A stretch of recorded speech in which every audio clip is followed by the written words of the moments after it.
You guys, I was so excited for this piece. I was super excited to get it, and when I opened it, I was like, what is this?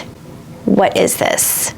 Hey guys, welcome back to my channel. Just want to let you know that this video was filmed prior to the Dior news coming to light about some of the violations that they had been called out on regarding violations in labor practices. And I just wanted to let you know that I'm going to be adding some additional commentary to the end after I show you the original video, but I will let the original video run just so you can see what my initial impressions were. And actually, maybe some of these things might make sense if I'm putting pieces together. And anyway, we'll get into it. So I'm gonna let the original video run. Hey guys, welcome back to my channel. Today I'm going to be doing a quick video on two items that I'm really excited to show you, or I was really excited to show you. One is from Dior, one is from Loewe. And I will say that I'll be filming this video in two parts and 2 different days, and I'll be stitching them together into this one video. And the reason for that is because I'm still waiting on the Loewe piece, and I'll be filming that on a separate day when I do get it. And hopefully that works out. But what I do want to show you is the Dior piece that I received, and I bought this online. And if you know anything about my channel, then you know that I'm obsessed with Dior's Toit de Jouy. It is such a classic and beautiful, gorgeous print. And I did recently get a shawl from Dior that has the entire Toit de Jouy print that is so gorgeous and so classic and so beautiful. I thought that would have scratched the itch. Unfortunately, I have this thing with like this mint green aquamarine obsession that I'm currently going through. And when you put the mint green color or the aquamarine color in this case with the Toit de Jouy, it just does something to my heart, and I couldn't resist. And I knew I wasn't gonna get a handbag in this print because it was a lot of money, number one. Number two, they just weren't silhouettes that like I just had to have right now. And so I thought, okay, let me just scratch the itch and I'll just get something small in this print, in this color. And if I'm a collector of anything, I'm definitely a collector of pouches. And I don't mean like designer pouches, I mean like just any kind of little pouch I just love. I don't know why, I love pouches, okay? So I'm like, okay, let me scratch the itch. I'll get a little pouch from Dior in this colorway, in this print. It will be fabulous. So I said, okay, this is gonna be it. So I got the package, and again, I'm gonna have to return this because it is such poor quality. It looks like an arts and craft project with leftover fabric that I could have sewn together, and I'm gonna show you why. Yeah, this has a receipt and the return label, which I will definitely need because it's gonna go out today. And it comes in this beautiful box. It comes in this beautiful dust bag with the gold Dior print on it. To reveal, wow, this is so beautiful. This is a pouch from Dior. And when I read the description on the website for this, it said technical fabric. And normally it would say like the actual breakdown of what kind of fabric it is. Like, is it cotton? Is it wool? Is it whatever? And it didn't have any kind of description on it. So I was like, technical fabric, I have no idea what that means, but let's give it a try. And so I ordered it. I will tell you, this is so disappointing, and I'll give you close-up shots of this. It's this beautiful print, okay? There's no question. This print, this colorway, it speaks to me. It is just me in a pouch through and through, and it looks like this, okay? Where we go wrong is that this thing has no structure to it whatsoever. This has a gold zipper, and I don't know what really the purpose of this is. Perhaps it's some sort of like travel toiletry pouch type of thing, but it has a zipper to close. It's not lined on the inside. Let me take this stuff out. My point is there's a few things. Number one, I thought this was gonna have a lot more structure to it. I did not think that this was like this flimsy and foldable and basically a piece of leftover fabric from, you know, whatever they had left over. That's what this feels like.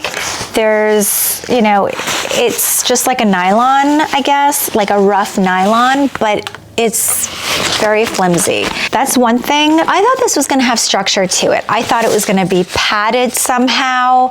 I didn't think that it was gonna be this flimsy. I really thought at the very least it would have some structure to hold its shape and that it would, again, have padding or be thicker in some way. Similar to the toiletry pouch 26 that Louis Vuitton has, it's got structure to it and it's substantial.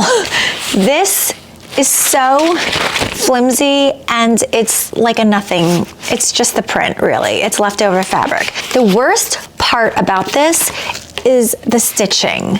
It looks like something that I would have sewn on my sewing machine, and trust me, it looks really bad in my opinion. So look at, first of all, the stitching is so thin. The actual thread is just like the thinnest piece of thread, and I don't know if it's translating well on camera, but it is so thin. So that's one thing. It's very flimsy. It doesn't feel like it's gonna stay together, and it would really pop a stitch very easily. But the worst part of it is, look at all this puckering on the stitching.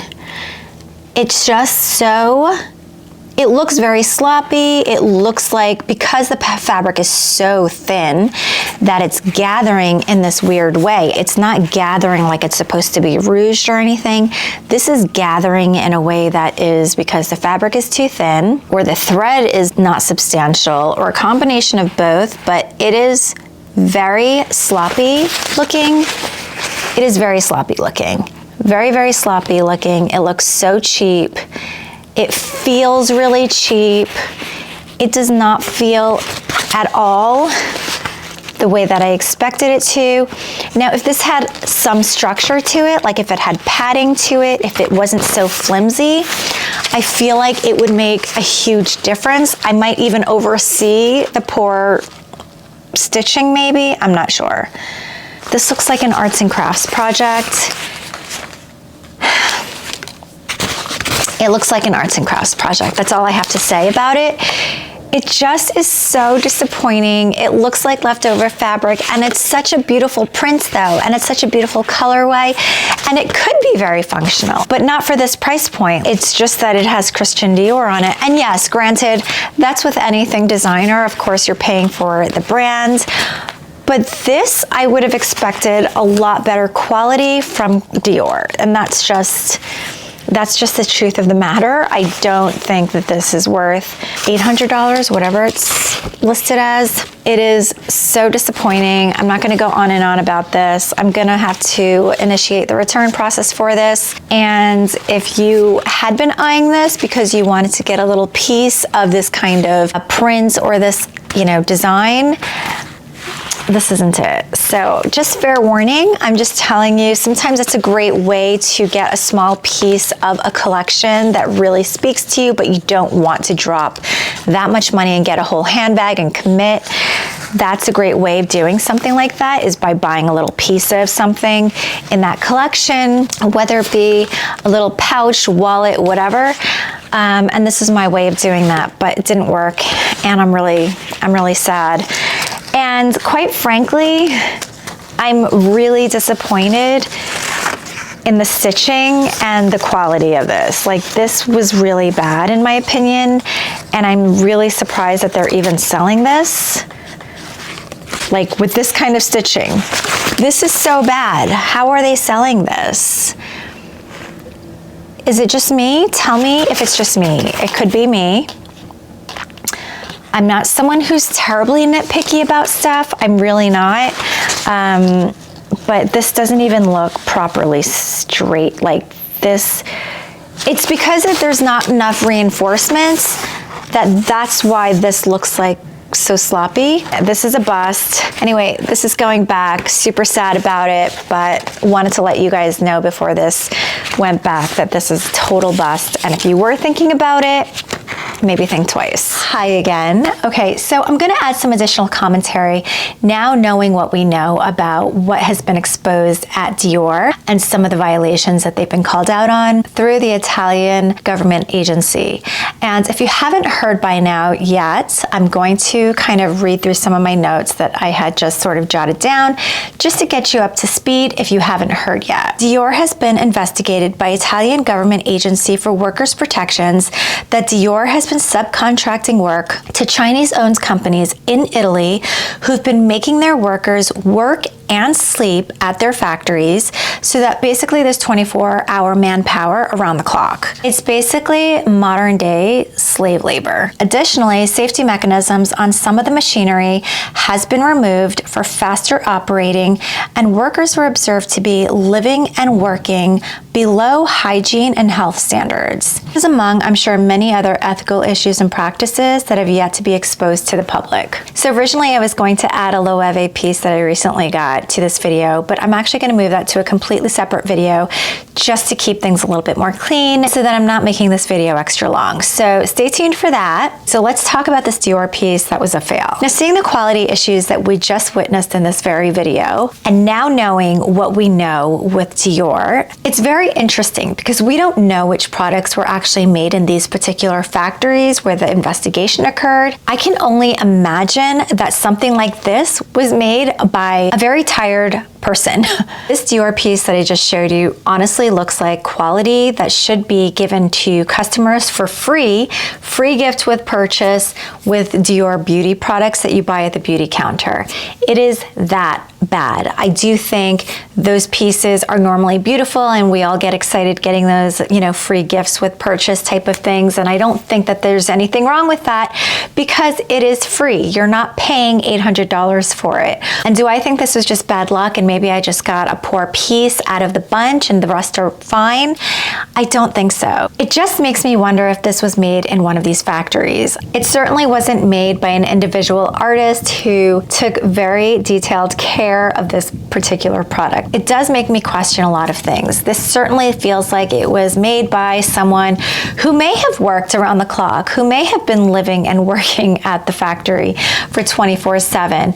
Obviously, we don't know, and I can only speculate, but putting all these things together does make me question where this particular pouch came from. The second thing is that I don't think Dior is alone. Now, I have to say I'm really frustrated. I'm really, really frustrated. And the reason I'm frustrated is because Dior is not alone, okay? I think that we have this image in our heads that because we're buying luxury, because we're paying higher prices, number one, we're paying higher prices because of the brand. Let's not fool ourselves. I think we all understand this.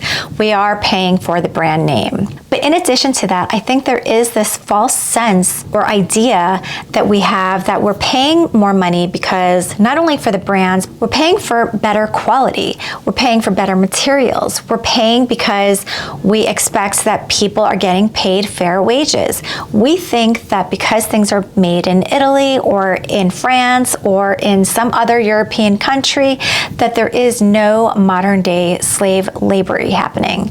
And I think that's all a lie. I think the reality is that Dior is not the only brand in the luxury space who's implicated in this. I think there's a much bigger story that we're not aware of. And I think we have to be aware of that. Now, if we're talking broader and where my frustration comes from is that it's not just luxury brands and Dior. It is everyday pieces like Lululemon. There's toxic chemicals in Lululemon products, and that's been in the news a lot recently, and how it affects our hormones. It's also in the perfume industry where child labor is used to pick jasmine in the fields in Egypt. And it's picked in the middle of the night when the jasmine is in full bloom and doesn't wither in the sun. It's also around stupid brands that run campaigns sexualizing children or child abuse. So it's all around us, and it's not just at the upper echelon brands. It's everywhere. And that's what's so frustrating, because if you want to be a knowledgeable consumer, you'll never be one. You can only do so much. What is going on behind the scenes? Who's being abused? Who's being taken advantage of? Who's being underpaid? Now, I'm not really a person who's into cancel culture, if I'm being honest. I really do think that it's important to hear people out. I think it's important to hear companies out. I also think it's important to give people and companies opportunities to respond and make things right in some way. And that looks different for every person and every company. The truth is, we don't know what's going on behind the scenes. And that's what's so infuriating as a consumer, especially as a consumer who cares. Now, if you're someone who does care about working conditions of people, if you care about the environment in which things are made and how it affects our planet, I really try to do my part in trying to be an informed customer and make good choices. I'm someone who always tries to support local business when I can. I'm also someone who does not order from Amazon constantly because I refuse to make Amazon even bigger than they are. I'm also someone who refuses to buy from Temu and Shein and those types of companies who have no regard for the environmental implications and damage that they're making on our planet, and who are very much a problem around forced labor. I think we place a lot of trust in these companies to make sure that they're doing their part and their due diligence to make sure that their products are being made ethically and responsibly from start to finish. Unfortunately, the onus is on the consumers. That is what is so frustrating, because we can't possibly know where and how these products are being made and where the violations are occurring. And I think for us to say that we're going to boycott any particular company is a little bit naive, because the reality is that it's happening everywhere, whether we know it or not. The shirt that you're wearing, the bag that you're carrying, I would make a bet in saying that many of those products were not ethically made in one way or another. And that's the sad reality, is that there are so many things that we don't know. So I honestly don't know where this leaves us. So tell me what you think. Do you think this is an isolated incident with Dior? Do you think that this is across all luxury brands? I really don't think it's isolated to Dior. I really think this is across all the brands, and there's a lot of things that are happening. There's a lot of moving pieces and complexities that go into making any kind of product. And so the reality is, you can put a stamp made in Italy, made in France, made in whatever, without having the entire manufacturing process made in that country. And so there are a lot of moving pieces and moving parts that we're just not aware of. So I really want to know what your thoughts are and how you can reconcile this as a consumer. And I'm not speaking only specifically to Dior. I just mean in general. How do you reconcile this and get away from it? They have to be ethical companies from the roots for us to know that this was ethically made. And unfortunately, when it comes to business, it's always about the bottom line or beating last year's revenues. And with that being said, I don't know if any of this will ever be fixed, because if it's always about money, and of course business is business, it's always going to be about money, then where does this leave us as consumers? It really leaves the onus on us. And the onus is on us to make sure that we do our due diligence to make sure that the companies that we do business with are ethical. And how do we actually know that? Where is the visibility on that, unless there's an actual investigation happening and exposes it to the public like this? And that's what's so frustrating. That's what's so concerning. So I don't know where this leaves us. I don't know how I feel about all of this. I really hope that Dior comes out with some sort of statement and can make things better somehow. I really do think that we as humans deserve to have a second chance to be able to make things better. I also believe that companies have a chance to make their statements and come up with solutions to make things better. And maybe that's the naive side of me, and tell me if I'm being naive, but I really hope that there are companies out there who actually do care, who will come up with solutions to make things better. But then again, I think sometimes things are black and white. In other words, stop abusing workers or stop using toxic chemicals in our products that is going to affect our health. So I leave this video with a heavy heart, saying that I don't know where this leaves us as consumers in general. And I don't know how you guys think about Dior. I don't know how I feel about Dior. And it's really so sad and angering because I really have such a love for Dior, and I don't want to turn a blind eye to this. Tell me what you think about all of this. I think there's a larger conversation and a larger issue here at hand, and I think that has to do with corporate greed and visibility or lack thereof. And basically at the end of the day, the onus is always going to be on the consumer right now to do your due diligence to make sure that you're supporting businesses who have high ethical value. Unfortunately, I think that is something that's dwindling in this world in general. So anyway, I really hate to leave this video on such a sour note. It really does pain me, but I really am interested in this conversation and hearing what you guys think. So add your comments down below. I'd love to hear them, but I do think it's an important conversation to have, and let me know your thoughts below. I look forward to hearing them, and if you enjoy this video, I would really appreciate if you can hit the thumbs up button. That really helps my small channel out. If you want to binge watch some of my other videos, we can do that here, and I will see you next time.